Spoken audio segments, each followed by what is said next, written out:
Hey everybody, and welcome to the commentary video for the December Major Scholastic. I am National Master Justin Burgess, and I'm going to be doing some solo commentary today. All right, the second round has just begun in the K-12 section, and in the K-5 section, there is one game still going on in round one. So I guess let's just check out that end game. It looks like MC Dirt Block is black. Let me just flip this to white's perspective. Okay, so black has a pass pawn. It is looking like it's going to promote pretty soon. White can't really expect to stop it. The king is too far away. Even if it were a little closer, it would be cut off by this rook. It looks like to me that white's going to have to sacrifice their rook for the pawn at some point. We're going to see b2. Your best chance usually in these types of positions is to get your rook sort of like far away and start checking from behind, force the king to go like in front of its pawn, and then maybe it'll get a little bit stuck there. Black will sometimes need to know a maneuver called the Lucina position in order to promote their pawn. But here it looks like not many challenges are being created. The king will just go to A2.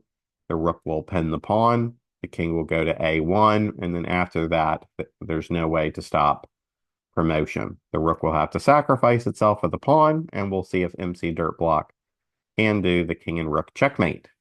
I assume he can.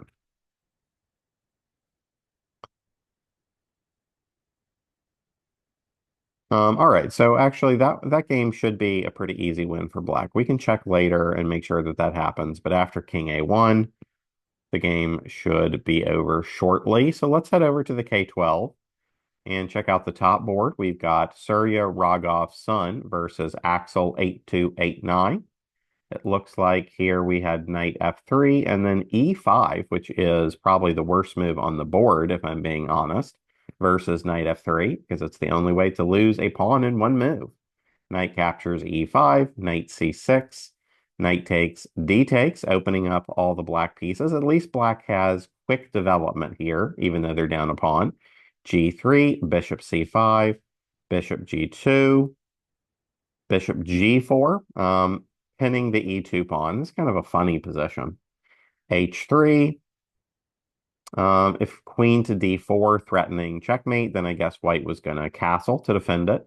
So bishop f5, e4, now taking over the center with the tempo. Bishop retreated, castles. All right, this is the current position. If white could play the move d4, they would just have everything, full control of the center and a pawn up. The one thing black has going for them is that they do have a strong hold on that d4 square. Um, as far as this pawn being attacked twice, I don't know that black is really threatening to take it yet because they're uncastled. So if black were in this position, let's say it was their move, and they took this pawn, then after bishop takes, knight takes, queen e2 maybe. I don't know. Or I wish I could play rook e1, but there was bishop takes f2 check with a knight defending it in that position. Okay, c3. I thought about this move, and maybe it's a great idea just to try to play d4 and take over the center, like I was talking about. We'll see if black can take this pawn. I'm not, it's probably unlikely. Bishop takes e4, bishop takes e4, rook e1. Next move is going to be like d3 or something. It kind of seems to me like this should not work for black. I mean, you could also maybe, well, no, you can't start with rook e1 because there's this bishop takes f2 check move again. So I think I would take the knight. All right, we have d4. You can also do that. That actually does eliminate some of these bishop takes f2 ideas. So once the black bishop moves to safety, then you can go back to even more options of ways to attack this knight. Rook e1, for example, might be the next move that we see. And if black ever plays queen e7 or pawn f5 to defend their knight more, then you could play f3 and just put pressure on the pinned knight. I think eventually black should lose a piece here. All right, let's go to board two. Let me just check in on this game. Why not? First, this is the last K5 game.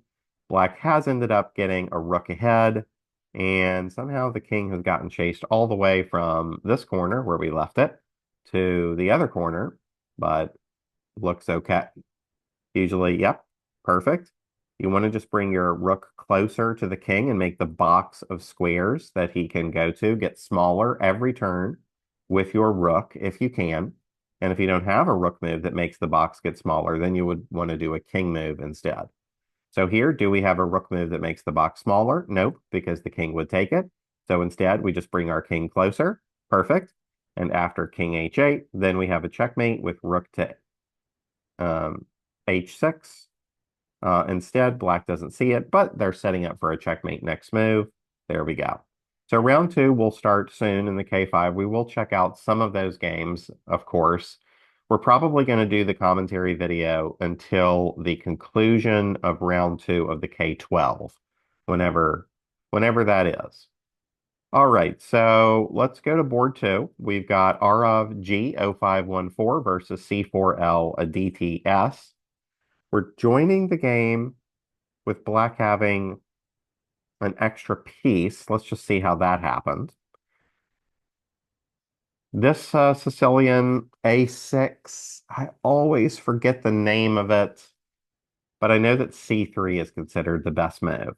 D4 is a little bit of a mistake because after pawn takes, knight takes, E5 here is pretty nice for black. So this is like a little move order trick and why it can be advantageous to start with A6 on move 2. The way to punish it is C3, and the way to punish D4 is to play E5. Anyway, we had knight F6. You can't play E5 in this position because there's a standard Sicilian trap, which is the move Queen A5 check, forking the king and the pawn. So instead we had knight to C3, typical. E5, okay. Knight F3. Usually in positions like this, if the knight goes to F5, black has some tricks like D5, and then this E4 pawn is getting overworked. It cannot capture this and defend the knight on F5 at the same time. So we had knight F3 instead, bishop to B4. That pawn could be captured for free, but black is mostly just trying to do moves like knight takes E4. So then bishop D2, queen C7, A3. There was the free pawn, but white, okay. White maybe should have just taken this with the bishop. That seemed pretty normal to me. Instead, they took with the knight, which is very risky because this piece could just be eliminated, and it's the only piece that's guarding the knight. So knight takes c3, and that's how black got a piece ahead in this game. Okay, black is still thinking about what they want to do to save their extra piece, but, I mean, knight b5 is an option and just recapturing with the pawn. You could also maybe do some counterattacks like d6 or something. White might have a little bit of counterplay in the sense that like the g7 pawn is undefended. So in some of these positions, there might be like some desperado of the knight followed by queen takes g7. I don't know. All right. Well, black is up a piece and they're just thinking what they want to do about their knight. So let's go to the next game. We've got Clever Fiesta 34 versus Akshay B Chess. This game was e4, e5, f4, the king's gambit. The main move is to take the pawn, but instead black played knight c6. So then white, let me just think, can you take here? Or maybe there's some problems with check in this pawn. I'm not really sure. So knight f3, probably better. F6. I don't think white can play pawn takes, knight takes, queen h5 check. Sometimes you can do that if there's a different type of piece that's on e5. You're just forking the king and the piece, but not when there's a knight there because they can go here or here to block the queen's check on this diagonal. So bishop to b5 instead, just trying to remove the defender of the e5 pawn. a6, now white might win a pawn, captured, and took on e5. If white had taken again, though, I think black could still win the pawn back a few different ways, like queen h4 check, wins the e4 pawn. Maybe some other moves might work too. So white just castled, which seems prudent. Then we had bishop to d6. Oh, like, is this an example where you can do it? Knight takes e5 anyway. Bishop takes e5, queen h5 check. This time I think it might actually work, and then you pick up the bishop on e5. I bet that's a good move. So then we had c3 instead, and that's the current possession. Okay. I think knight f6 would solve a lot of the issues that black is facing. For one thing, we wouldn't have to worry about knight takes e5 anymore because bishop takes e5. There's no queen h5 check anymore. The knight covers that square. Knight f6, of course, also getting ready for black to castle quickly. We're also attacking the pawn, although I probably wouldn't be taking it quite yet. I would want to get my king out of the center first. But yeah, knight f6 seems like a good developing move. All right, let's go to the next board. Maybe one more game, and then I'll check out the beginning of round two in the K5. So in this game, white has a queen for some material. Looks like a oh wow. I think we're joining the game after a huge blunder just occurred because black can play rook e1 check, king h2, bishop e5, and win white's queen back. So big miss there by Arya, and Tayab sees it. Perfect. Um, Ouch. Okay. By the way, in this position, Arya was winning a lot of material with bishop takes f7 check. You could also do queen takes, but after the king moves, you don't actually have a way to take the rook with the queen. You'd rather take it with your bishop.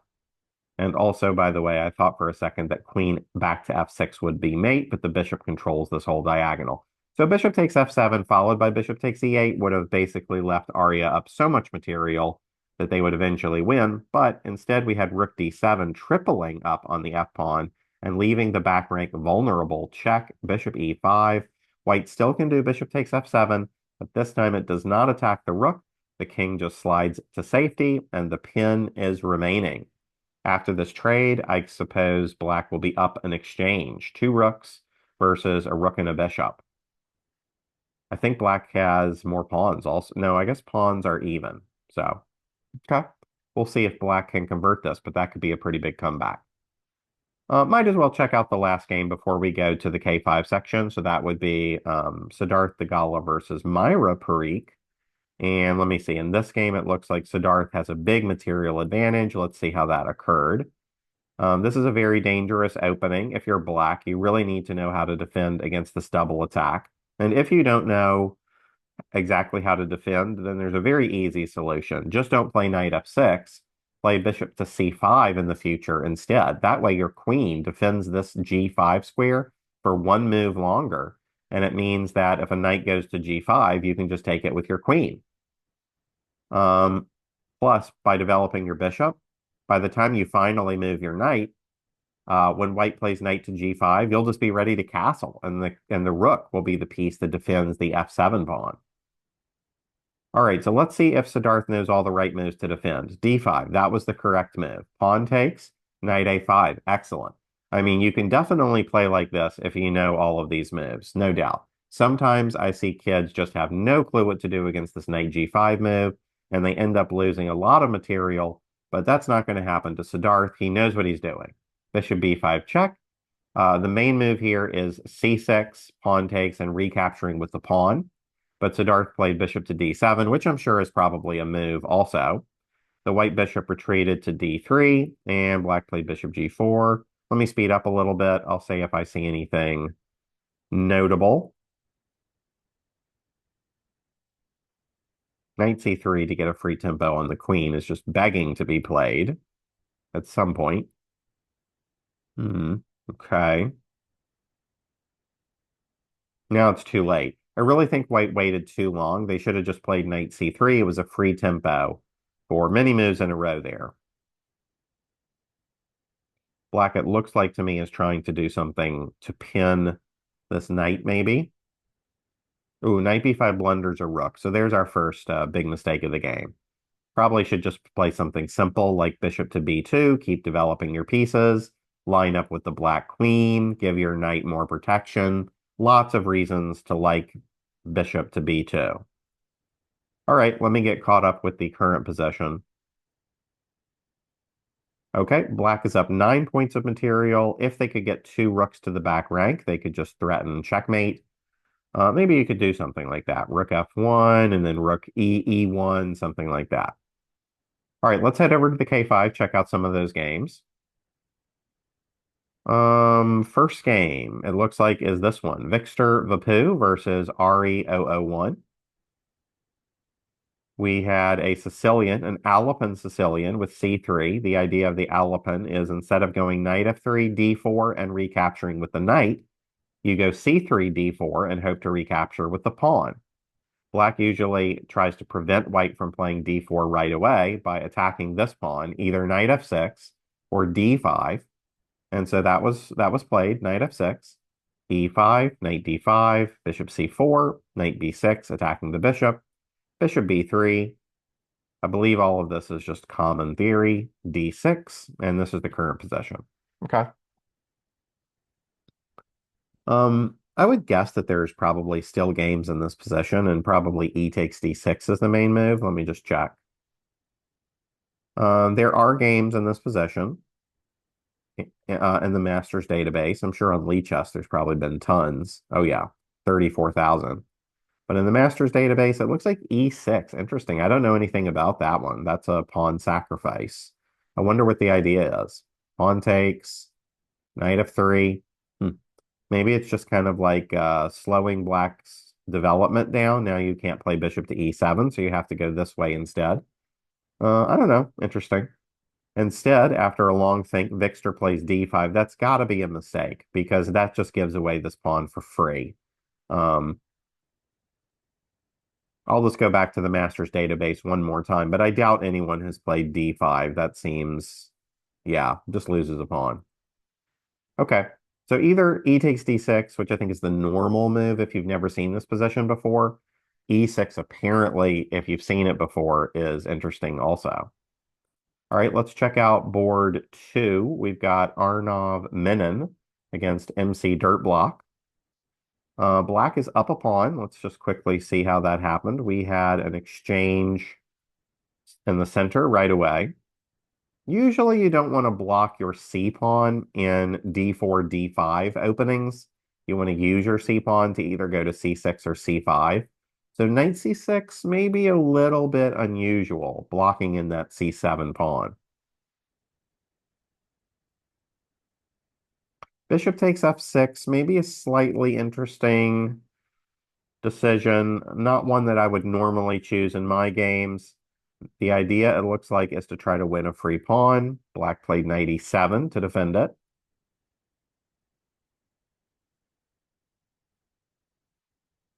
Was somebody up a pawn in this game? I'm still trying to find it. Aha, knight to C6, double attack. There we go. So yeah, maybe white rushed this move, knight E5. They were probably worried about bishop takes F3.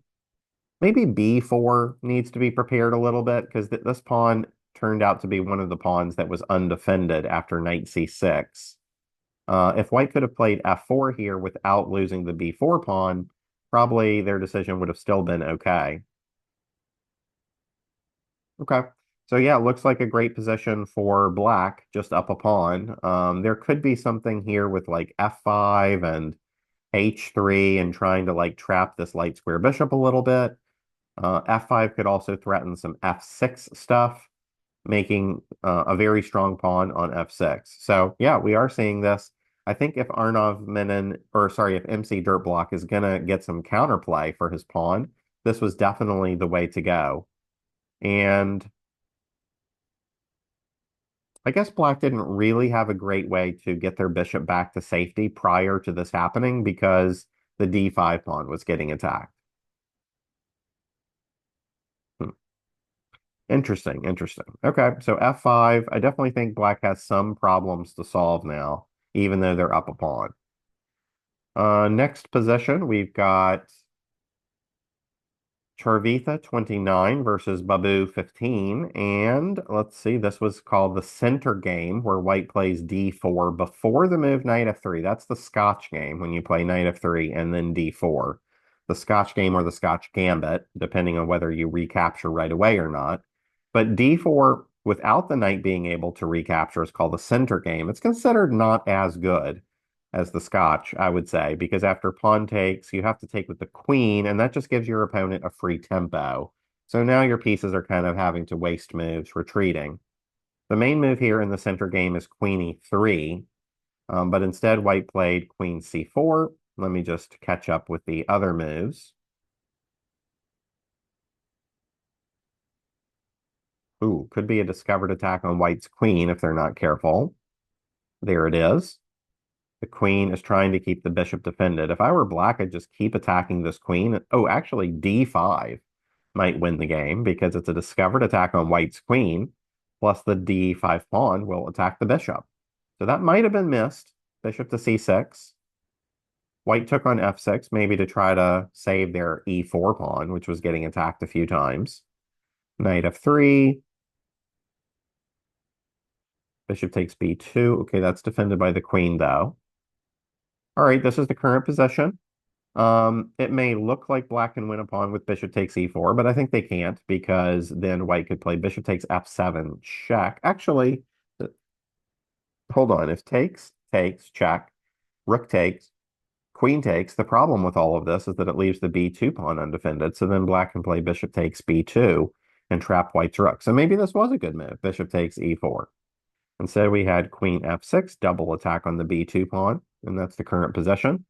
I would expect to see something like knight to c3, taking care of this pawn, and also taking care of our b2 pawn.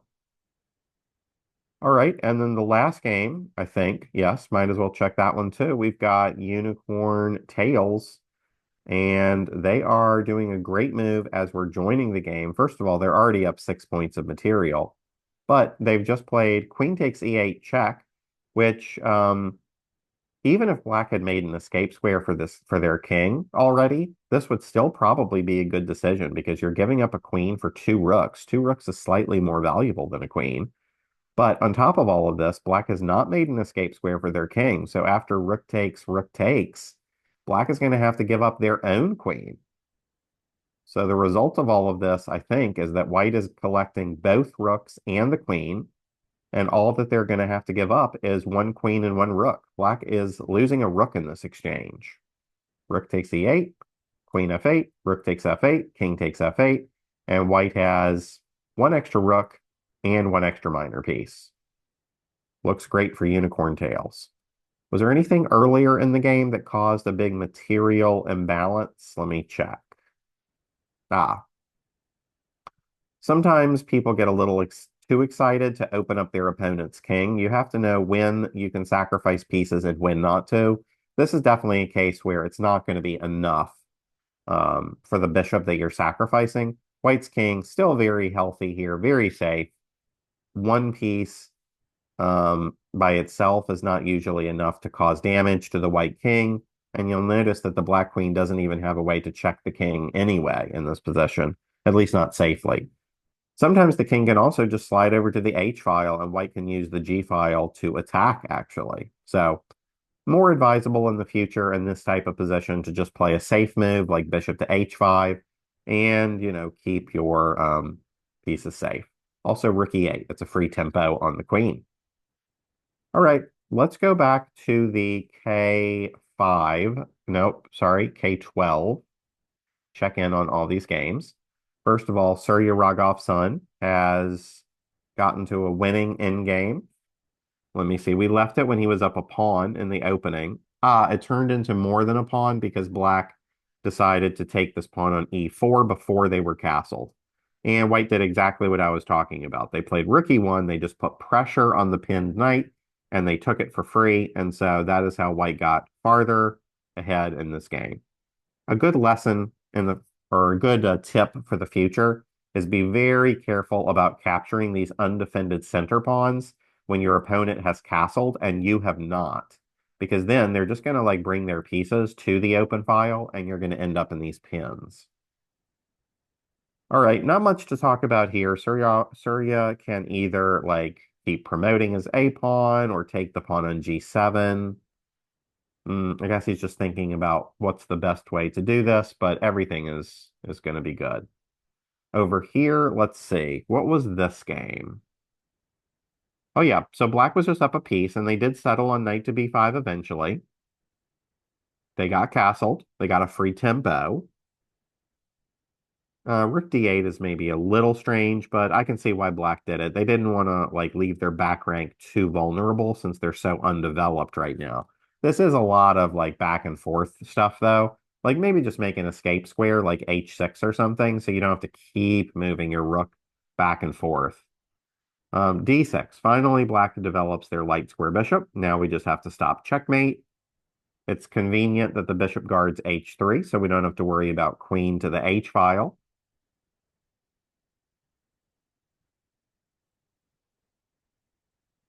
The queen does get to the h file eventually, and black plays h5 to stop the checkmate. Okay. I would say that a DT's conversion up a piece has left a little bit to be desired just in terms of the rook back and forth and stuff, but I don't think she's done anything so bad that like it's going to cost her the win. I think black is still in the driver's seat clearly with the extra piece. Looks good. Next game, let's see. Clever Fiesta has won a piece somehow. Let's see. We did have knight to f6, which is the move I was recommending when we left it. Bishop to e6. Okay. d4 threatening to win a piece with the fork on e5. Actually, that might not be true because there is bishop c5 check if white takes with the pawn.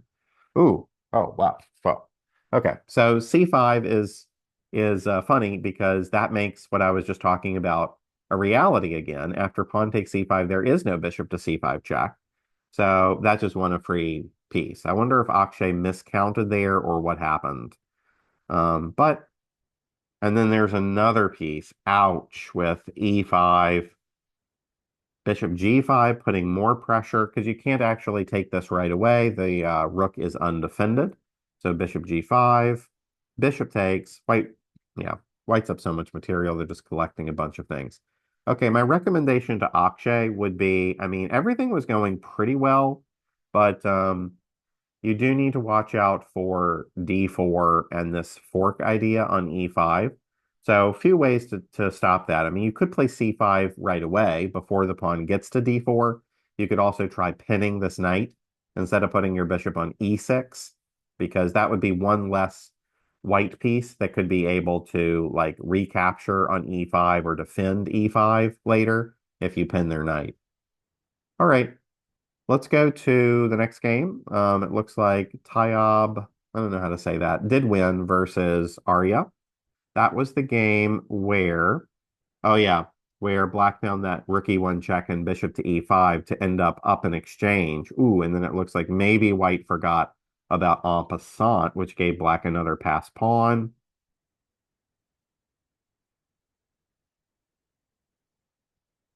And then the pawn just rolled to promotion. Okay. So yeah, tough one there for Arya because like we mentioned, if she had seen bishop takes f7 check in this position and left her rook on the back rank, she would have definitely won the game, I think.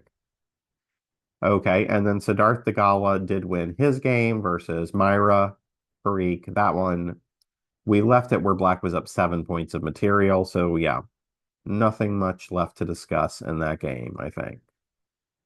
It went as expected. Oh yeah, my main recommendation for Myra in that game would have been to play knight c3 like a lot sooner anywhere around here because it just grabs a wonderful free tempo on the black queen.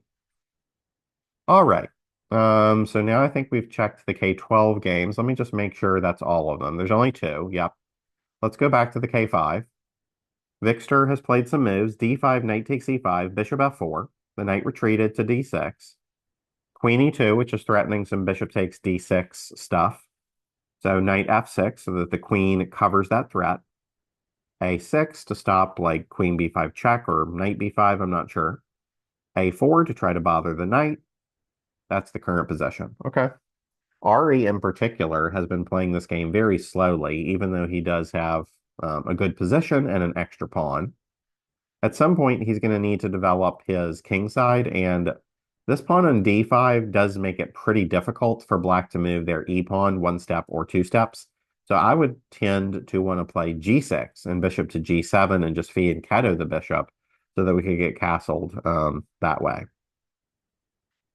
And by the way, why did white not play A5? I thought that that was their plan when they played A4 and black allowed it. So if white had played A5 here, where was the knight headed? If it had gone back to D7, for example, then white could have done that bishop takes D6 trick again because now the queen wasn't guarding the pawn. Was Ari planning on going knight C8? I mean, you could, but like it's a very awkward piece there.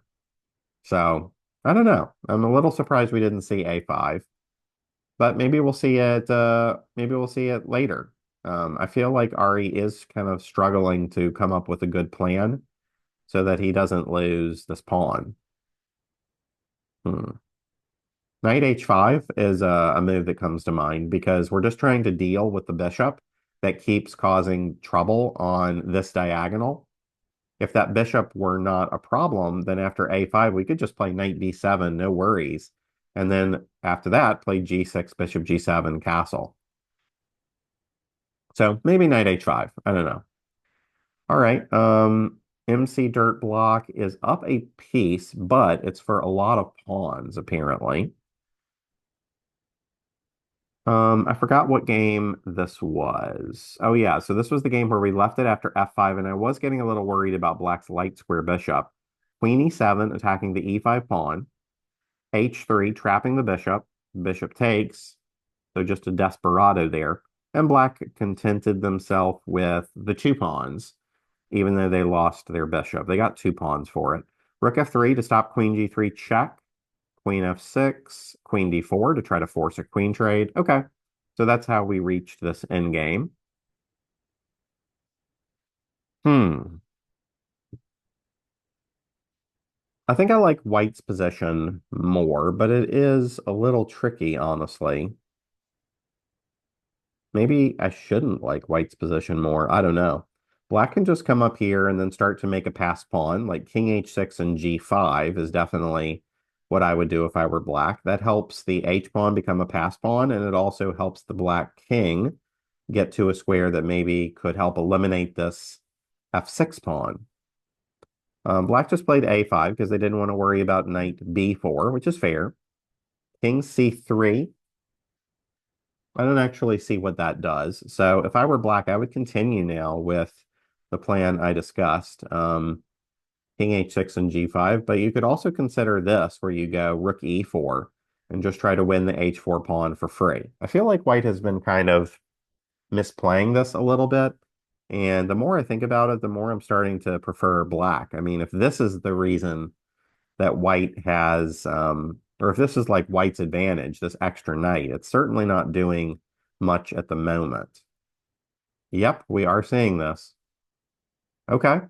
Babu 15-1 versus Charvitha. We left that game shortly after we left it here. I think knight c3 is just a solid, like fantastic move that's super safe and it develops your pieces. Instead, we had rook to d1. So black was able to capture the pawn on b2 for free. Then they captured the rook for free. Then they returned with their bishop to threaten mate, and white missed it. And so that was checkmate. Okay. So actually, I mean, my main recommendations to Charvitha would be there was a lot of queen moves in the opening. The way we can fix that in the future is by not playing d4 on move 2. Um, if you want to play d4 soon, then just play knight f3 and then d4. That way you can recapture with the knight instead of the queen. And then the other recommendations I would say is it's really important to castle as fast as you can. And so you want to develop your pieces one at a time. White did castle. That was good. But then to finish your development, you need to get this knight out. And if we had just played knight c3 on move 14, I bet the computer will say that white was doing pretty much just fine. It's still good for black, fair, because they do have the bishop pair and they're both pointed like at white's king. But it is the best move on the board, knight to c3. So, all right, let's go back to the last game. On VG. Wow, both sides. No, I was going to say both sides are promoting. That's not true. White has promoted with a check. Now they can play this move. Black could then play king f2, but then you still aren't threatening to promote quite yet. So this is definitely a win for Unicorn Tails. Let's just make sure that they do not let black promote. Okay, queen b1, also a great move. What's really great about it is that after king f2, you can play queen takes f5 check and then still stop the pawn later. So black plays f4. Not bad. It's now important for white to not waste a lot of time. Exactly. Let's just get another queen. Let's get another queen. Black is going to play king g3 or king f2, d6, promotes, captures, captures, d7, f3, d8, f2. We can stop that pawn also. We can give away a queen for that pawn too. And then we have this pawn. So it's kind of like we're recycling our queens. We trade one queen for this pawn. We trade our second queen for this pawn. And then the third pawn just promotes by itself. All right, looks good. Things just keep improving, I feel like, for Arnav Menon. He's collected the h4 pawn. Actually, I don't know. I take that back slightly because knight e5 check and knight takes f7 is coming up soon. Um, let's see. I feel like knight e5 in this position looks like the best move because I'm just threatening this pawn, and I'm also threatening this pawn. Rook f5, I don't see the point of it because after king g6, you just have to back up your rook immediately. So you're kind of helping black, but and at the same time, you're costing yourself a tempo. So the rook retreats, and now black gets to do something else. But knight e5 is coming. So we'll see what black does. I would be tempted to do like maybe rook h3 for starters, just to pin this knight.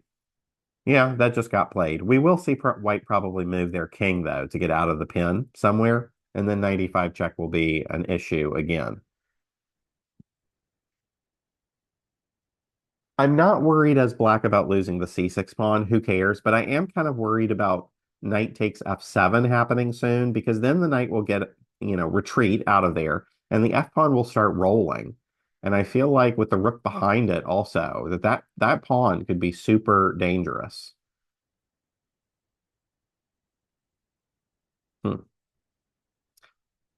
I almost wonder if black should like bring their king back this way so that after, something like knight e5, you can actually just defend your pawn with king g8 so that you don't lose the pawn that's like really important, and instead you only lose the c6 pawn.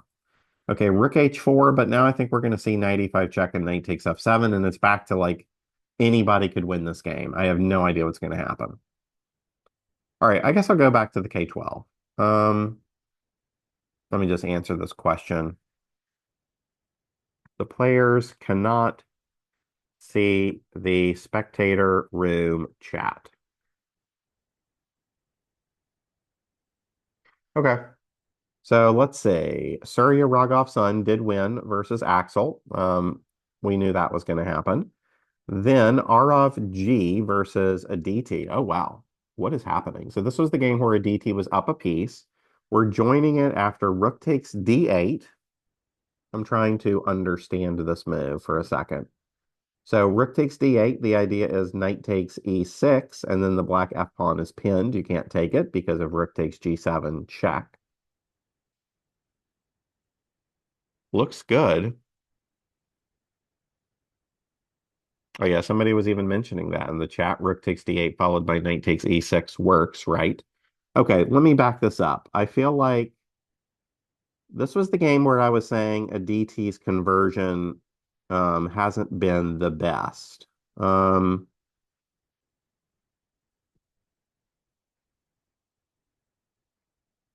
hmm. Problem is Aditi couldn't, well, knight e6. Can you play knight e6 here? If rook takes f8, the plan is to take back with the knight. If knight e6, I mean, you can't play knight takes e6, I don't think, because queen takes h4. I don't know, maybe there's some rook takes f8 check or something complicated.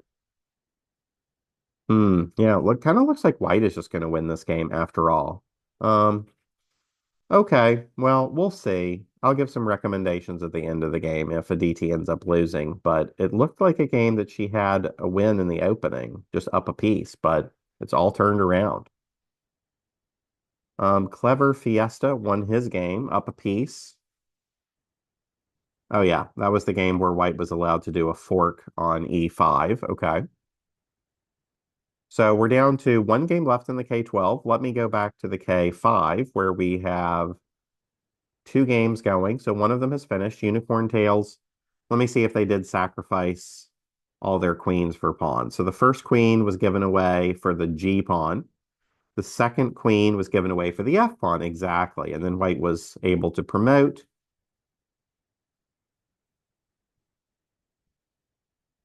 Okay.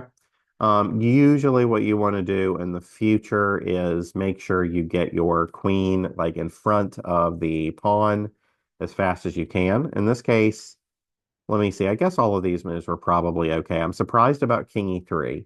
Pawn to a3 would be a little bit more normal, I feel like. Then the king would go to c3. The black king would go to a1. Maybe the white king would get, or the white king would go to c2 though, and then I think there would be a checkmate on one of these two squares afterwards. Okay. The last games are, oh yeah, this has really turned around. White is definitely going to win this game now. MC Dirt Block is just going to play f7 and then either check or, well, you got to play f7 first, MC, because if you do this, now the king is just blocking the pawn again. So MC realizes the check didn't help. He comes back. The king will go back to f8, and this time I expect him to push the pawn to f7, and that will threaten knight h7 or knight e6. I'll be curious to check this game with the computer afterwards. Vixter, oh wow. Things went so badly for Ari. He is getting crushed all of a sudden. The pawn can even take that rook. What has happened? Okay, so he played h6. Knight d4 attacking the bishop. Bishop retreated. a5. Knight retreated. Bishop check. Ooh, knight. Boy, black has just not developed at all in this game. Queen g4. g6. Might be too late, though. Knight e6. Ooh, taking back with the pawn, putting pressure on the knight. Knight a7, and then black was forced to give up the queen. Yeah. Okay. So looks like Victor's going to win this one. And over here, MC Dirt Block has knight e6 or knight h7, both promote. I would go knight e6 because it's also forking the rook. Why not? Maybe I'll just take the rook for free before I promote. Instead, we had knight to h7 check. Next move, we can promote with check, and then we can start mating with all of our pieces. Yep. All right. A DT has settled for queen f6. This feels like it should allow a tactic. Rook takes f8 check, king takes f8, knight h7 check, for example, wins black's queen.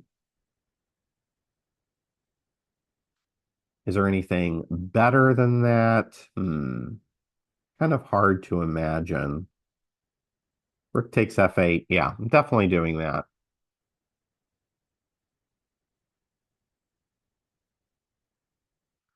All right. So none of these games remaining looks like they're going to be that close of a finish. Vixter is gobbling up tons of material. MC Dirt Block. I guess this is the closest game left, but white's up a queen, so it's not that close. I would just trade down and then start collecting all the pawns, honestly. Don't know which game to watch.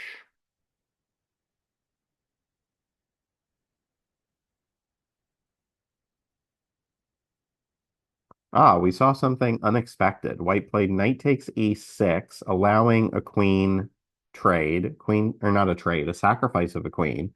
But then we have rook takes f8 check, rook takes f7 check, and rook h8 checkmate. Okay, so I guess there were multiple ways to finish that game. All right, let's see. A DT. Is there anything to check in this game? I mean, certainly white was much better. If they had played bishop takes e5, I was talking about that earlier. Instead, they took with the knight, and then black was definitely winning. Let me see, knight b5 was a mistake. Interesting. What was the best move? Castles. This is going to be another case where like an uncastled king in the center means that you can just like have fun pressuring a knight on the file, f4, d6, or something like that. Okay, so maybe knight b5 wasn't necessary, but that still is certainly not what black cost black the game. Probably all these rook moves back and forth were the start of, I mean, it's not objectively that bad, but like it signals that you're not finding the cleanest way to convert, I would say. All of this was still pretty good though. Where did it actually go so wrong? Knight d8, and then black has to find one specific move, which they did. Bishop e6 was a game-losing blunder because it allowed this tactic rook takes d8. Okay, tough game. So the K12 is done. I guess I will go ahead and just finish the commentary video when these games wrap up, the K5 games, because we are nearing a conclusion in both of these games. All right, let's see here. Victor is mating on the spot. There we go. So for Ari, I would say the lesson in this game is obviously he became uncomfortable at some point with how to develop and how to handle like some of these threats. But at some point, you really just need to play g6, bishop g7. That's like all you need to do, really, and you win the game comfortably since you're up a pawn. So a6, moves like that are already the start of unnecessary moves, in my opinion. Okay, let's see. So this was the position. G6. A6 is fine. It's not certainly not what cost black the game. H6, not great. There's G6 again. Yeah, black just needed to get developed and castled, really. I want to see what's wrong with knight H5, though. Knight H5, bishop just moved somewhere.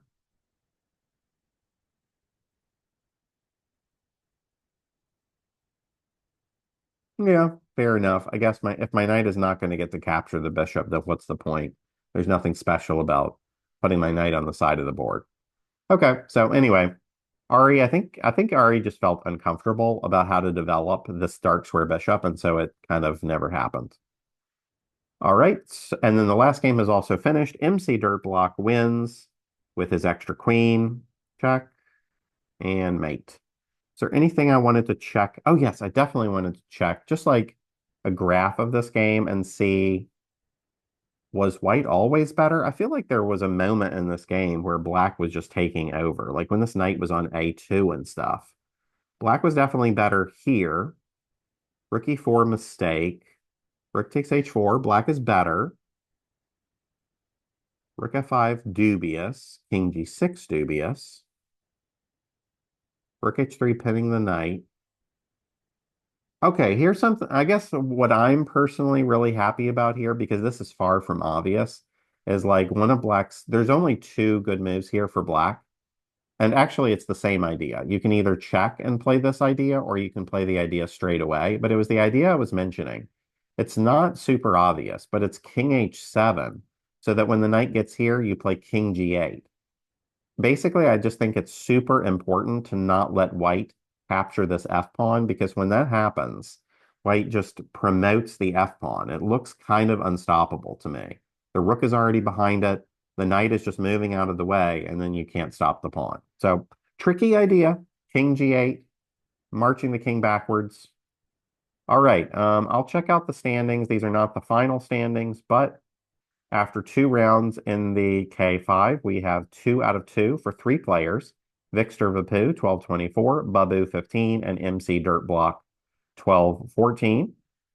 And then in the K12, after 2 rounds, we have 4 players with a perfect score.